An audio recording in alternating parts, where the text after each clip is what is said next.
আম্মা এই কাপড় ফলো আছে সোয়াই নাই আমি খোয়া শেষ বগরি ইমান খালো আমার আম্মু সরল দিছিল সরল পরা বস্তু দিলাই দিয়ে আনছে বলক দেখা আছে চাই থাও এগুলা বগরি এগিটা খক মারা কাৰণে খালি দুপৰে খক মাৰি মাঝিতে বতৰটো একেবাৰে এই ৰোদে দিল বৰষুণে দিল রোদে দিল বলে এগুলা 28 ফল এগিটা ফল কোনে কোনে ভাল পায় কবচোন মোর কিন্তু একদম প্রিয়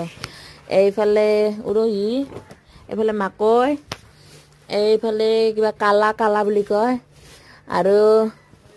এইফালে কি বুলি কয় কি কি দালি জালা বেংনা দালি মাউদালি মাউদালি আৰু গিলা সৰত যত মানুহ এখিনি খাবা দিয়া হৈ আছে আমাৰ কিবা কিবি লৈ আহে আৰু বছৰে এনেকা আৰু তো পইচাটো থাকে এখিনি খোৱা বস্তুখিনি আহে আমাৰ আজিলৈ এইফালে আমাৰ সাৰে বহি আছে পুৰা অৰ্ডাৰ দি আছে আৰু বস্তুগুলা আজৰে কৰিলো কৰি মেলি এতিয়া ভাগা মিলা শেষ আজিলৈ